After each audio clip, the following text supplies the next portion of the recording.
Hello everyone, welcome to Wordy Tales.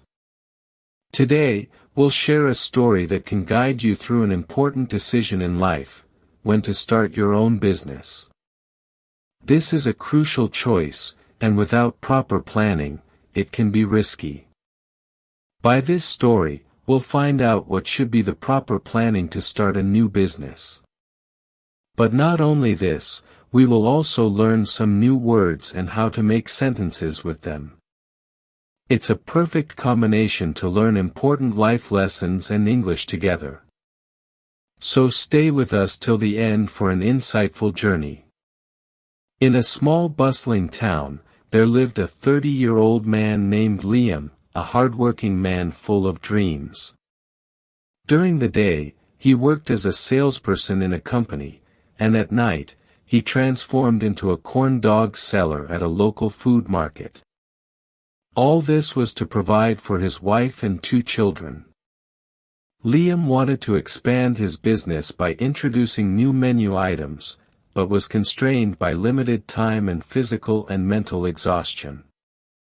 Recently, he faced a major dilemma.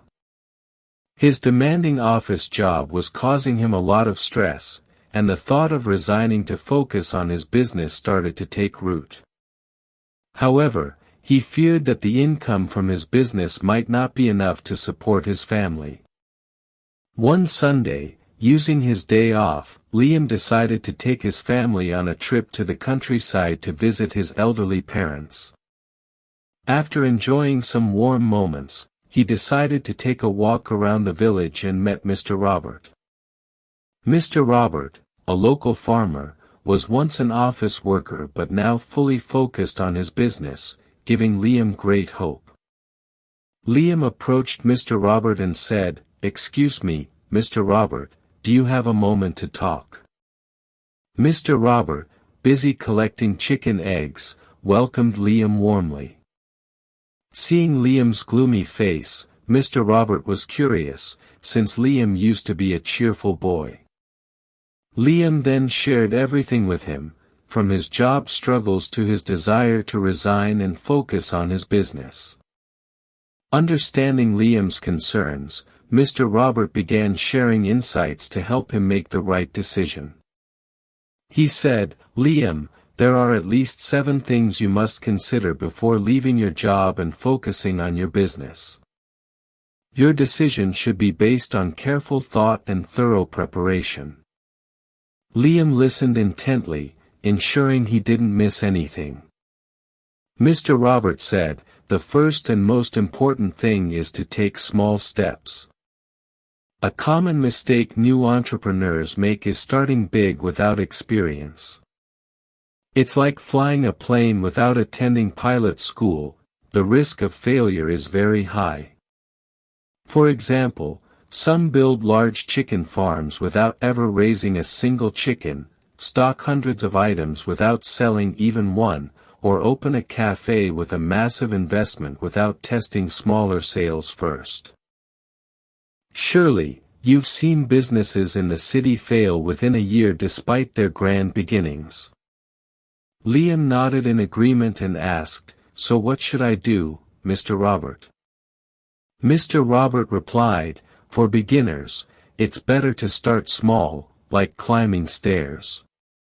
Begin with a small investment to minimize risks. If you can sell 1, try selling 3. If you succeed with 3, aim for 10, and so on.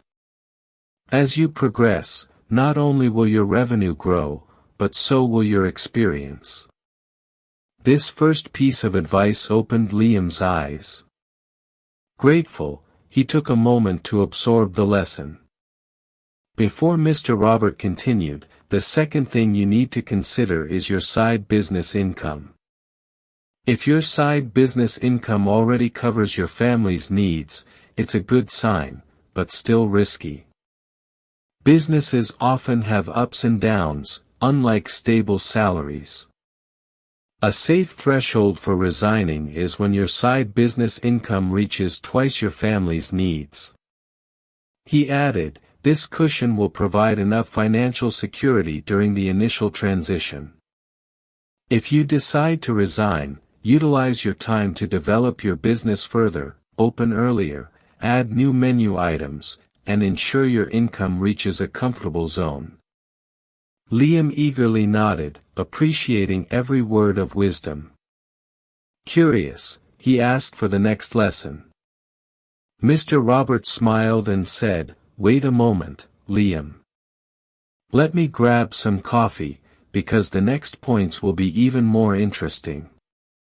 After a short break, they sat under a shady tree near the farm.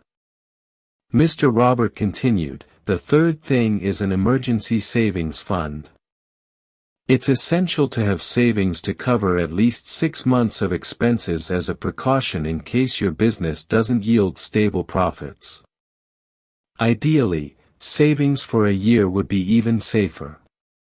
This fund acts as a safety net, allowing you to focus on your business without worry. The fourth consideration is your ability to manage the business.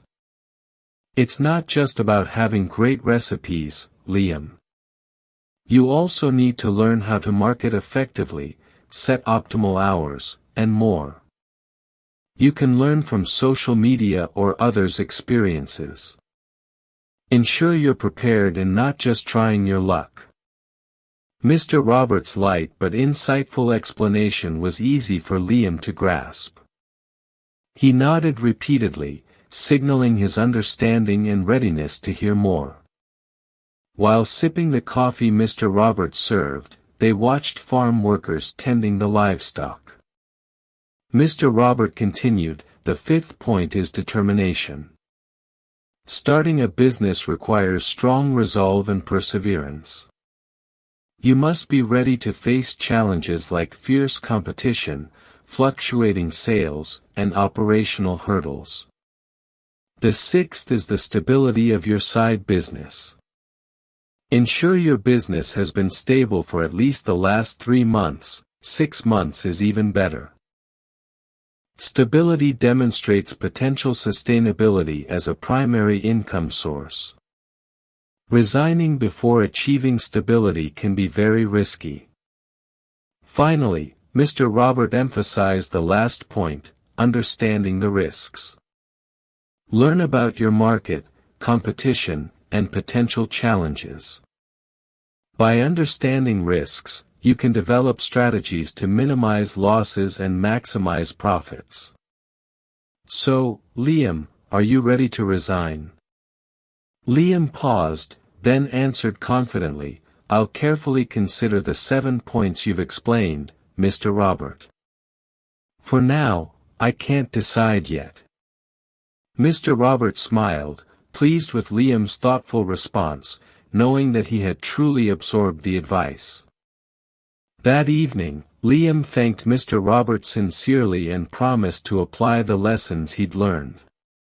Today, we learned important life lessons from Liam's story. We also discovered how to make better decisions when considering a major change. Also, remember, learning English can be fun when you practice regularly. So keep listening, learning, and growing. Don't forget to like, comment, and share how this story inspired you. Thank you for watching, and see you in the next story, where we'll continue learning together.